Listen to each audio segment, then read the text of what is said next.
안재명 교수님, 우리가 전에 AI 시리즈 중에서 AI 모빌리티 이야기를 할 때 자율주행 이야기를 했거든요. 네. 그때 잠깐 나왔던 게 이 AI 자율주행도 적외도 위성통신 없으면 안 된다. 네. 적외도 위성통신이 실은 판을 바꾸는 어마어마한 또 변곡점이 될 것이다. 이런 얘기 많이 나오고 있거든요. 저희 시청자 네. 여러분들 위해서 적외도 위성통신이 뭐고 이게 왜 이렇게 새로운 AI 산업에 좀 중요할까? AI 우주 산업에 좀 함께 설명해 주시죠.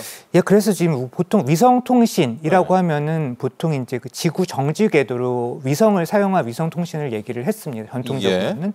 지구 정지 궤도 위성은 지구에서 한 36,000km 떨어진 그런 아주 높은 고도에서 이제 다니는 이런 이제 위성을 이용을 하게 되고 그 정도의 고도에 있는 위성 이하지만은 그 지구 표면에서 항상 같은 자리에 있게 돼요. 네. 보기에 항상 같은 자리에 위치하기 때문에 요런 이제 위성을 사용을 하는 요런 위성인데 통신인데. 네. 되게 높이 있다 보니까 네. 아무래도 이제 그 신호가 조금 약하고 뭐 그런 이제 단점을 가지게 되겠죠. 쌍방향도 잘 안 되고 그렇죠. 뭐 그런 점도 있습니다. 근데 최근에 되게 각광받는 이 저궤도 위성통신 같은 경우에는 이 높은 고도의 위성 대신에 아주 낮은 고도, 저궤도를 도는 위성을 사용을 해가지고 통신을 하는 것을 이야기를 합니다. 네. 근데 이게 낮은 궤도를 돌다 보면은 지구 한 바퀴 도는데 한 1시간 반 정도 걸리는데 그러다 보니까 항상 같은 자리에 있지도 않고 그 다음에 지구를 커버할 수 있는 영역 자체가 굉장히 작아요. 네. 그러다 보니까 이 위성을 한 대, 두 대가 아니고 이제 굉장히 많은 수의 위성을 사용을 하게 됩니다. 예를 들면 이제 그 최근에 스타링크 같은 경우에 몇천 개의 위성이 지금 한꺼번에 이제 운용이 되고 있기 때문에 예. 지구의 어떤 지점에서든지 항상 몇 대 이상의 위성을 볼 수 있게 되죠. 예.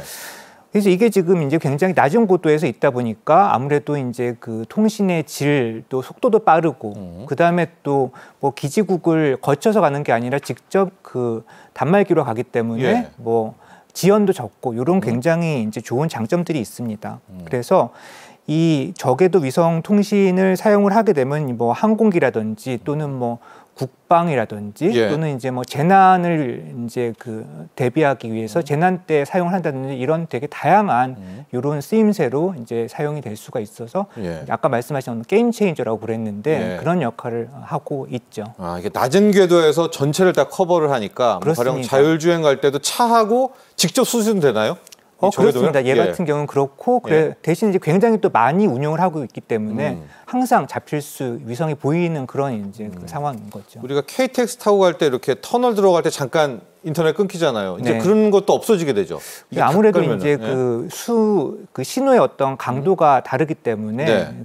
그런 것들도 더 극복할 수 있지 않을까 하는 생각도 듭니다. 자, 우리가 생각하는 것은 이제 일론 머스크의 스페이스X의 스타링크 이런 것만 생각하고 있는데 아마존, 제프 베조스의 블루 오리진도 또 진심이기도 하고 네. 세계적으로 저궤도 위성 통신의 현황 지금 어떻습니까?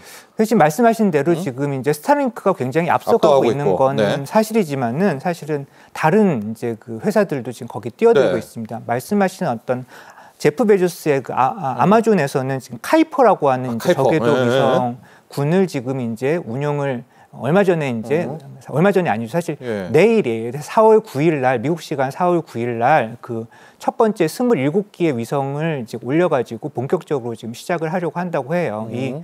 요 카이퍼라고 하는 위성군은 최종적으로 한 3,200대 정도의 지금 위성을 올리기로 하고 있고 예. 한 내년 7월까지는 그 중에 한 절반 정도는 이제 위성을 올리기로 지금 되어 있습니다. 근데 또 뭐 아마존이랑 이제 스타링크만 있는 것도 아니고요. 유럽에서는 지금 이제 그 유텔셋이라고 하는 회사가 예. 원웹이라고 하는 이제 그 저궤도 위성 통신 서비스를 하고 있습니다. 이게 아마 600 몇십 대 정도의 위성이 서비스를 하고 있고 네. 앞으로 이제 아이리스 2라고 하는 이런 이제 그 위성군을 또 운영을 할 예정이라고 하기도 하고요. 또 뭐 유럽이랑 미국뿐만이 아니라 중국도 사실은 이제 네. 향후에 지금 중국도 하면 되게 크게 하기 때문에 네네네. 한 10,000기가 넘는 이제 위성을 올려가지고 저궤도 위성군 이 이름이 천범성좌라고 하는 네. 네. 굉장히 이제 그 멋진 이름을 갖는 이런 이제 프로젝트를 진행을 한다고 하고요. 예. 사실 우리나라도 이제 저궤도 위성 그 통신 그 기본 기술 이제 그 핵심 기술 개발을 지금 추진을 한다고 하니까 네. 뭐 조금 늦기는 했지만 우리도 이제 빨리 따라잡을 수 있기를 한번 기대를 해보겠습니다. 자, 유창호 교수님, 이제 저렇게 스페이스링크 6,000개나 이제 깔아놓고 있잖아요. 유럽도 좀 깔고, 뭐 아마존도 깐다고 하고, 중국도 막 이제 쏘아 올리는데, 우리는 이제 아직 뭐 뒤 후발주자인데요. 산업에 저게 필요하다고 하면 빌려 쓰게 되나요? 그러니까 이제 막 스페이스X부터 막 서비스를 할 거 아닙니까? 그러면은 우리가 그걸 이용해야 되는 구조입니까? 어떻게 됩니까? 그렇죠. 예. 돈 내고? 예. 네. 지금도 사실 스타링크를 비롯해 가지고 이 위성 저궤도 위성 통신 시스템은 그 안에서 이게 네트워크는 어떻게 돼 있는지는 모르지만 우리한테는 기본적으로 그 하늘에 떠 있는 기지국 네. 개념인 거죠. 네. 그러니까 그리고 우리 이제 뭐 SKT라든가 LG 네. U+와 같은 이제 사실 이제 스타링크도 하나의 그 인터넷 서비스 사업자가 되는 거죠. 네. 그러니까 이제 그 네트워크를 이용을 해가지고서 할 수 있는 이제 다른 비즈니스들이 이제 많이 개발이 될 건데 네. 기본적으로는 우리나라의 기지국 굉장히 촘촘하잖아요. 근데 이번에 이제 뭐 산불 났던 그 재난 현장 같은 경우에는 기지국이 많지 않을 테니까 그렇죠. 그런 지역에서의 어떤 그 응급 네. 또는 이제 비상 상황에서의 통신 네트워크 구성이라든가 이런 것들이 좀 해상도 안 될 거 아니에요, 그렇죠? 그렇죠. 해상도 안 되니까는 그 배들 네. 예, 이제 그 운항하는 배들의 조난이라든가 또는 이런 부분들의 통신망이 이제 다 이제 구축되는 이제 그런 서비스도 제공할 수 있을 것이고 사실 가장 그 제가 볼 때 우리한테 많이 영향을 미치는 거는 해외에 이렇게 비행을 할 때 예. 비행기가 좀 덜 지루해질 거다. 그렇죠. 비행기에서 가능하죠. 예, 그러니까 네. LT급 통신을 이제 제공을 해주니까 네. 뭐 유튜브라든가 예. 동영상 뭐 이런 것도 시청 가능해서 그 아이들 보면 꼼짝 안 하고 몇 시간씩 그거 보고 있잖아요. 네. 그래서 그런 부분들이 좀 실감을 하게 되지 않을까. 예, 그렇게 네. 생각합니다. 우리도 발사를 해야 될 것 같은데 저기 이제 돈 때문에 뭐 이거 수익 때문에 발사를 안 하나요? 우리도 좀 쏘아 올렸으면 좋겠는데. 뭐 우선은 이제 기술이 확보가 돼야 기술이요? 되고, 네. 예, 그 다음에 또 이제 수익성도 고민을 해야겠죠. 네. 저기도 그러니까 저는 지금 막 빨리 우리는 왜 안 하지 하는데 역시 뭐 비용 기술 다 네. 이런 것들 때문에 일단은 그렇습니다. 빌려 쓰게 되는 그런 운명인데 우리도 가야죠. 이제 가야 됩니다. 예. 자, 이벤트들 앞으로 있을 이슈들 몇 개 좀 다뤄보도록 하겠습니다. 우주망원경 스피어 X를 나사와 한국천문연구원이 이제 공동으로 3월에 발사를 하지 않았습니까? 이거에 대한 의미도 한번 볼게요. 사실 이제 스피어 X가 지금 8번이나 연기가 됐다고 네네네. 하고, 그래서 지금 조마조마하긴 했지만 그래도 결국은 이제 3월달에 성공적으로 발사를 네. 했죠. 이게 사실은 이제 그 나사랑 그다음에 우리나라 천문연구원이 협력을 했는데 사실 국가 간의 우주 협력하는 게 생각보다 쉽지가 않아요. 그리고 네. 우리나라 같은 경우도 그렇게 사례가 많지가 않고, 지금 대표적인 이제 이전 사례가 그 우리 달 그 궤도선 다누리 네. 이제 만들 때 이제 미국이랑 협력을 많이 했죠. 네. 그래서 다누리에 이어가지고 이제 그 우리나라랑 미국 사이에 그 협력을 통해 가지고 좋은 성과를 낸 좋은 이제 사례가 아닌가 뭐 이런 생각이 좀 듭니다. 네. 저 성공하면 우리가 좀 뭐 좀 배우게 되나요? 어떻습니까? 의미를 찾자면. 뭐 성공을 하면서 결국 같이 일하면서 배우는 거죠. 같이 일하면서 배우는 거고. 네. 그러니까 아까 유창현 교수님께서 말씀하셨듯이 이제 국가 간에 사실 우주 관련된 것들은 기술이 많이 넘어가거나 이러지는 않지만은 그래도 네. 같이 뭔가를 하면서 그 사업에 참여할 기회를 얻으면서 하면서 배우는 것들이 좀 많이 배울 때는 뭐 협동이라든가 많이 할수록 일단은 좋죠. 맞습니다. 예, 배울 기회가 많지 않으니까요. 그런 의미에서 유창규 교수님, 그 아르테미스 프로젝트 있지 않습니까? 이제 달을 완전히 정복한다. 여기에 우리도 나사가 하는 거에 좀 들어간 거죠? 네, 참여했죠. 네. 지금 아르테미스 어코드라고 해서 협정을 계속 맺어나가고 있는데 네. 현재 53개국, 얼마 전에 이제 핀란드가 합류를 해서 53개국이 지금 참여를 하고 있고, 우리나라 같은 경우에는 21년도에 10번째로 협정을 했어요. 예. 그리고 최근에는 그 나사하고 우주항공청이 예. 연구 협약을 맺었습니다. 세계에서 5번째로. 5번째입니다. 예, 그러니까 53개국이 있는데 네. 또 그 중에서도 나사하고 이제 우주항공청이 이제 5번째로 세계 5번째로 예. 이렇게 맺었고, 연구 협약이면 조금 더 우리가 이너서클에 그렇죠. 들어가죠. 굉장히 예. 구체적으로 앞으로 아르테미스에서 하게 될 여러 가지 사업들에서 우리가 이제 어떤 거를 맡아서 할 것이다라고 하는 것들에 대한 기본적인 골기억을 이제 만들어 놓은 거죠. 네. 그러니까 이제 이런 것들이 이제 예산도 투입돼야 되고 하겠지만은 네. 그 분야에서의 어떤 세계적인 수준으로 기술력을 갖추는데 크게 도움이 될 거라고 보고 있습니다. 그렇습니다. 이제 우리가 연구개발로는 5번째입니다. 미국의 달 탐사 아르테미스 프로젝트에 우리 우주항공청도 합류가 됐다라는 소식 전해드리고요. 안 교수님, 11월이 또 기대가 됩니다. 누리호 네. 4차 발사가 예정이 되어 있죠. 잘 준비가 되고 있겠죠? 뭐 그렇다고 알고 네. 있습니다. 지금 지난번에 이제 누리호 1차부터 3차 발사까지는 네. 주로 이제 그 우리나라 한국항공우주연구원이 주도를 해서 네. 이제 개발이 됐는데 4차 발사부터는 이제 그 민간 기업이 지금 한화에어로스페이스라는 맞습니다. 기업이 지금 점점 높인 이제 역할을 높일 이런 계획을 가지고 있고 지금 잘 준비하고 있다고 지금 알려져 있습니다. 네. 이제 4차, 5차 이렇게 발사할 때마다 우리의 실력도 좀 더 좀 발전하게 되는 거겠죠? 네. 그래야겠죠. 예. 근데 조금 더 이제 조금 더 깊이 보자면은 예. 이제 주로 이제 국가가 주도하던 것들을 점점 이제 민간의 역할을 점점 더 늘린다는 차원에서 굉장히 의미가 있다고 생각을 하고요. 예. 실제로 지금 민간 기업의 역할이 4차, 5차, 6차로 가면서 점점 더 이제 늘어나는 것으로 지금 계획이 되고 있고 네. 6차가 끝나면 이제 기술이 많은 부분이 이제 이양이 민간으로. 돼가지고 네. 민간에서 역량을 그만큼 더 키울 수 있게 있는 그런 상황이 되겠습니다. 네, 이번에 누리호 4차의 의미는 한화 에어로스페이스라는 민간 쪽의 영역이 이제 상당히 커지게 되고요. 네. 5차, 6차까지 하면 우리도 이제 뒤늦게지만 민간 영역들로 우주 산업이 좀 열리게 되는 거기서 의미를 찾으시면 좋을 것 같고요. 한 살에 더 보도록 하겠습니다. 유창용 교수님, 이 이노스페이스의 한빛 나노 발사체 이게 좀 이제 소형 발사체이긴 하지만 상업 발사의 의미도 있고 네. 또 민간 쪽으로 좀 영역이 이전된다 여러 가지 의미를 찾을 수가 있겠죠. 그렇죠. 그러니까 그 스페이스X에서 하고 있는 펠콘 9 발사체가 네네네.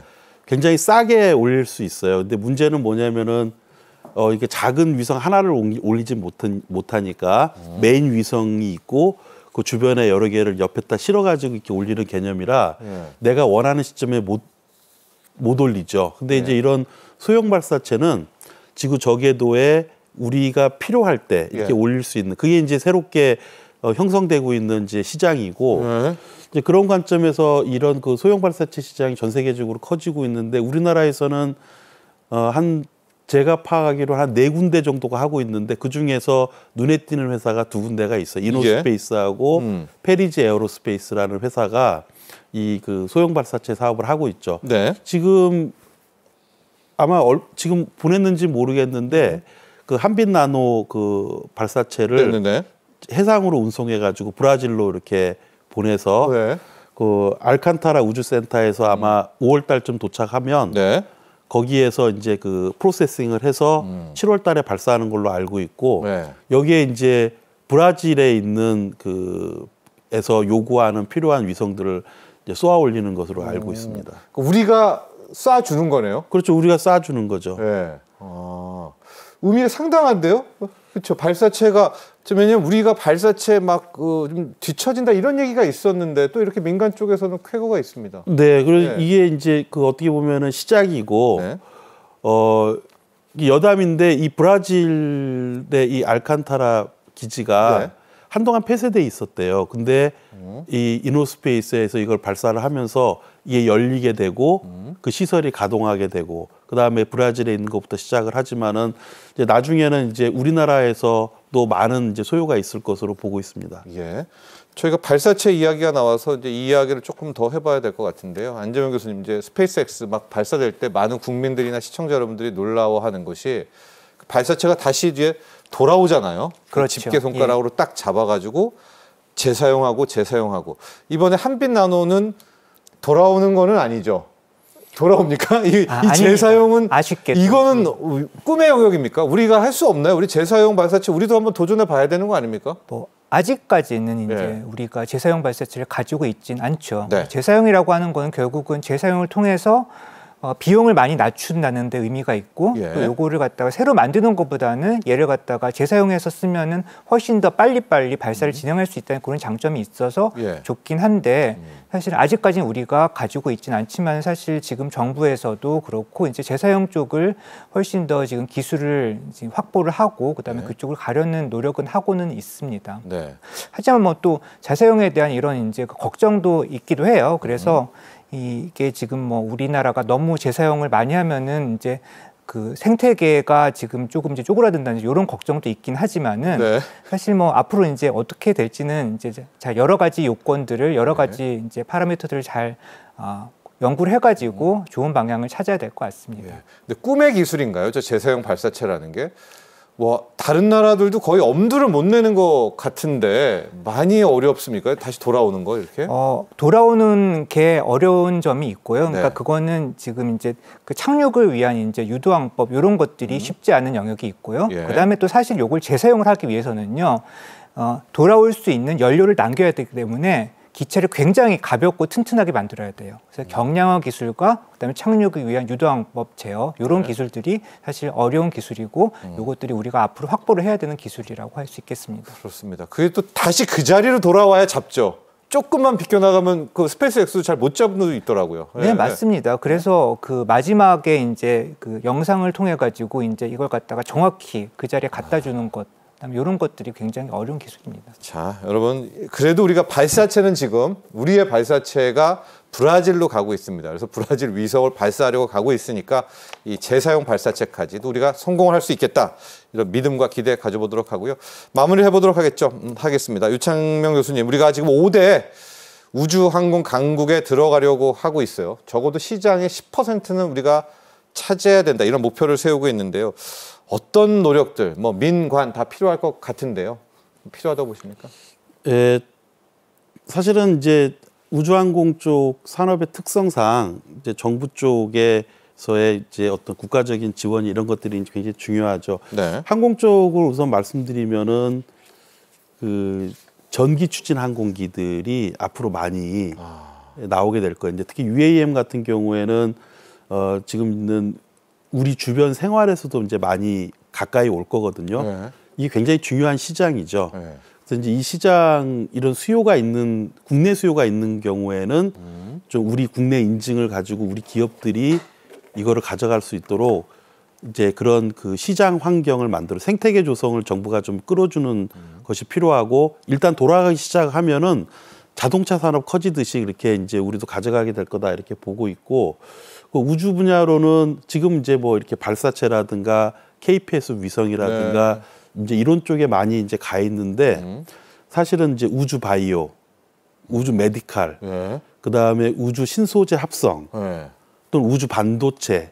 어떻게 보면은 그 바이오라든가 타 산업 분야지 않습니까? 융합이네요. 그렇죠. 우주 쪽에서 활용하고 쓸 수 있는 그러한 쪽에 또 많은 관심을 가지고 투자가 이루어지고 이루어지게 그 이끌어준다면은 그 아까 말씀드린 그런 목표가 이루어질 수 있을 거라고 보고 있습니다. 예.